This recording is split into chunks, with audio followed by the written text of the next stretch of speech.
The cafe was alive with the gentle hum of morning chatter, the hiss of steaming milk, and the sweet scent of freshly baked pastries drifting through the air.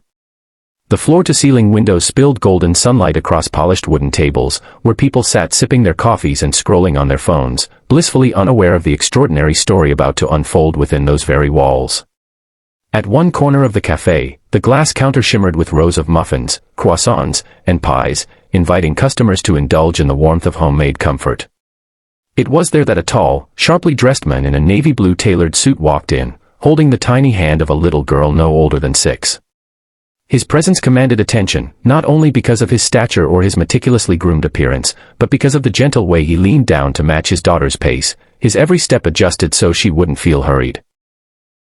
His name was Ethan Montgomery, a billionaire known in the world of business as one of the toughest and most brilliant entrepreneurs. Headlines often painted him as ruthless, a man who crushed competitors and negotiated deals with a cold, unshakable focus. Yet behind that image was another side of Ethan, a side almost no one knew, the side of a father raising his daughter, Lily, alone. Lily was his heart, his world, his reason for breathing. But Lily was different from most children her age. She had been born deaf. To Ethan, this wasn't a weakness, it was simply a part of who his daughter was. Yet he knew the world could be unkind, and he carried the weight of wanting to protect her from every unspoken cruelty. That morning, as Ethan guided Lily into the cafe, he wore his usual mask of control. But deep inside, he longed for something no money could buy, acceptance for his daughter. Lily's brown eyes sparkled with innocence as she looked around at the array of cakes, her tiny fingers gripping her father's hand tightly. She loved cafes, not because she could hear the chatter, but because she could feel the rhythm of life, the vibrations of laughter, the subtle clinking of cups, the smiles that spoke louder than words. For her, the world was a canvas of expressions, movements, and light. "Which one do you want, sweetheart?" Ethan asked her gently, bending down so she could see his lips clearly as he spoke. He had taken classes to learn sign language for her sake, but his movements were often stiff, awkward, the kind of gestures born from discipline rather than fluidity. He signed clumsily, pointing at the muffins, his brow furrowed in concentration.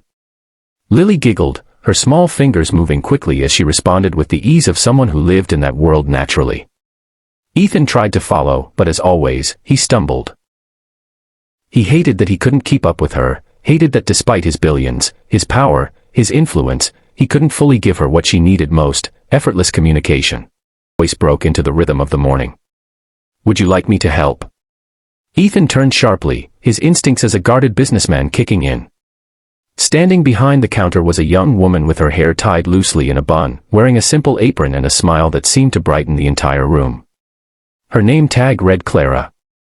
She looked down at Lily, and without hesitation, she lifted her hands and began signing fluently.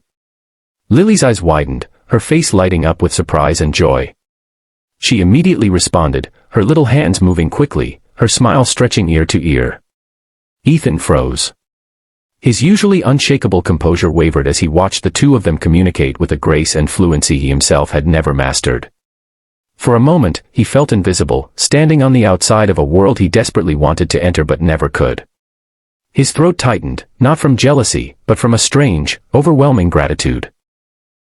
Clara knelt down so she could meet Lily at eye level, her hands moving as she asked her what pastry she wanted.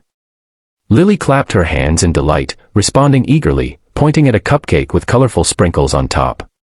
Clara laughed, a sound that was as gentle as it was sincere. Ethan watched silently, his mind whirling.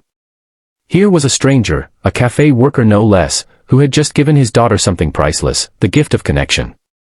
"Where did you learn sign language?" Ethan finally asked, his voice lower than usual, betraying the emotions he tried to conceal. Clara glanced up at him, her eyes soft but steady. "My younger brother was deaf. I grew up signing. It became a part of me, even after he passed away." Her voice faltered slightly, but her hands continued to move gently for Lily's sake, never letting the little girl feel excluded. Ethan felt a lump form in his throat. He had faced boardrooms filled with billion-dollar deals and never blinked, yet standing in front of this young woman, he found himself shaken. He wasn't sure what stunned him more, the fact that she could speak Lily's language fluently, or the selfless way she offered it, without hesitation, without pity, just pure connection. Lily tugged on her father's sleeve, signing excitedly that she liked Clara, that she wanted to come here every day. Ethan smiled faintly, though his heart was a storm. For years, he had carried the fear that his daughter would grow up isolated, never truly belonging. Yet here, in the most unexpected of places, a cafe filled with strangers, he had just witnessed the bridge he had prayed for. But Ethan didn't realize that this was only the beginning. The encounter with Clara would change more than just his daughter's world, it would change his own heart, his beliefs, and the very way he saw life. For a man who thought he had everything, he was about to discover the one thing he truly needed.